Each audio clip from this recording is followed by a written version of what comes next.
He just did his documentary with Chris Rock where he shows you that his whole upbringing in comedy was on the East Coast. Yeah, it was. So how simultaneously was he here in Los Angeles doing the same thing? It didn't happen. It didn't happen. And I hate to seem like a petty individual for picking apart lies, but Jussie Smollett gonna keep lying until you say we don't believe you. What's up, y'all? It's your man Talker's World, reporting the ongoings of at least this world for now. I think that opening segment was the whole deal. This whole thing is about that exactly. Shortcut takers.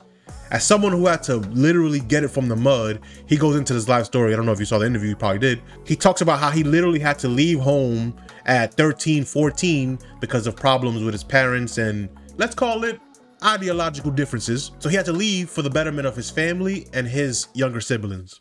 Because of that decision and that path to where we know him today, that's fully understandable, him being upset at people that just show up with deals. In 15 years in Hollywood, no one in Hollywood has a memory of going to a sold-out Kevin Hart show, there being a line for him ever getting a standing ovation at any comedy club. He already had his deals when he got here. Have we heard of a comedian that came to LA and in his first year in LA, he had his own sitcom on network television and had his own movie called Soul Plane that he was leading? No, we've never heard of that before that person or since that person. What do you think a plant is? Maybe people don't understand the definitions of these words. Which is super interesting. Hold on, wait. You telling me that you're a superstar, but nobody remembers you being in a sold-out show? Nobody remembers them going to one of your sold-out shows? That's not how that works. No matter who you are or what you do, if you have a fan base, then they're gonna pop out. Especially for something like stand-up comedy, this is where people see you. If you get popping enough to get the movies and TV shows and things of that nature, which is great, but you skip the building a fan base part and then they just told people like, oh my God, this is the next guy. How long do you expect that to last? To be fair, for Kevin Hart, it's lasted 20 years, so suck it. But also, that can be sustainable, right? You can't have a system that way that functions well. Whereas like we pluck people that are willing to do whatever, the most desperate among us, help them skip the line and then pretend like there's this backstory, right? He even says it here. If your whole upbringing is on the East Coast, when could you have possibly found the time to do that exact same grind in California? You didn't. Stack your crumbs, build your pie, 9 to 5, save lives. If he would have just worked a simple little job and built it, there's nothing no one can say, right? When you build something on your own, there's nothing anyone can say about you or your platform that will diminish it to you. What do you mean? I built this. That doesn't mean you never get that big job. That doesn't mean you never go for the movies or the TV shows or whatever. No, that's the goal. You have to build to that. But to be picked before anybody else just because you're more desperate than everybody else, and I hate to use the word desperate, but when you, as we see in this interview, what else do you call it? Kevin doesn't have to worry about what people are going to say about him wearing a dress because of the long line of dress wearing people before him. Definitely haven't ran into to put on the dress. I mean, you know, you have to have boundaries. You have to have limits that you refuse to cross. Wow, wow, wow. I don't think anyone saw this one coming. How else do you expect someone to completely change their mind that way? Oh, no, I've never had no one ask me about that, and I probably won't do it because I got a brand to uphold. Do you, sir? I don't think so. If you want a career in one of these avenues, just build it. Start from where you are. Open mics, whatever. And that's for comedians, musicians, whatever you want to do. If you want to make shoes, design some Jones right now. Don't just hope, oh, one day Nike's gonna come say, no, they're not. And if they do, you don't want that deal because they're gonna slave you. Think about it. Oh, I rap, but I'm waiting for a label to come sign me. Sir, if you really appreciate the art, you would just make it.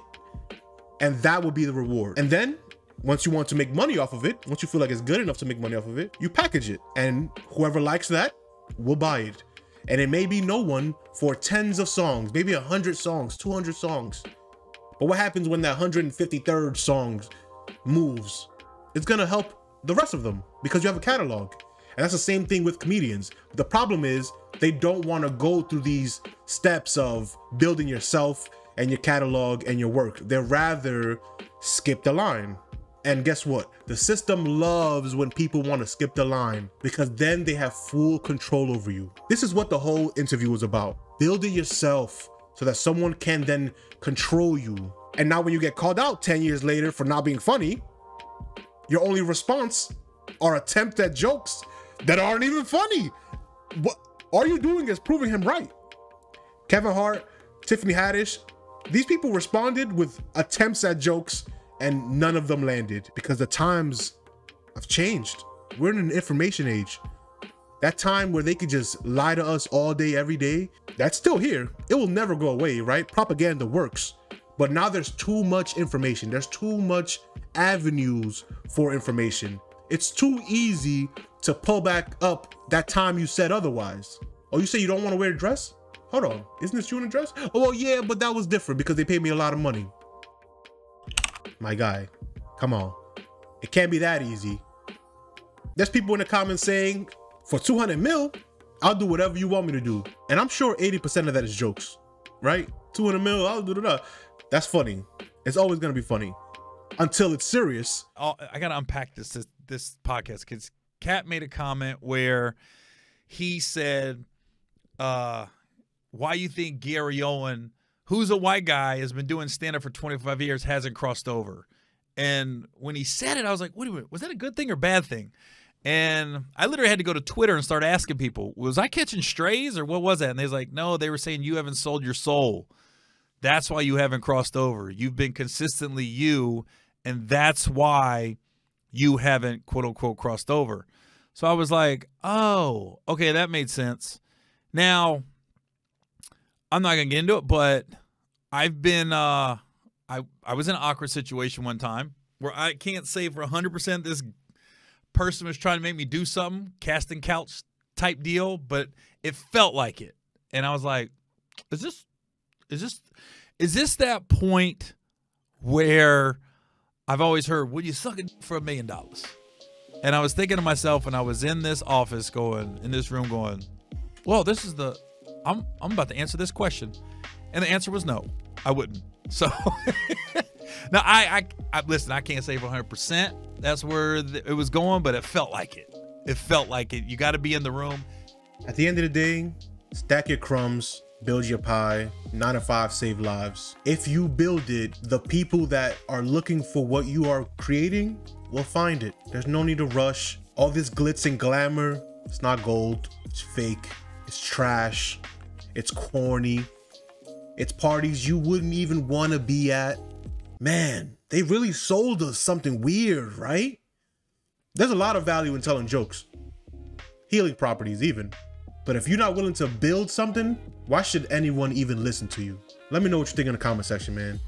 Until next time. Peace.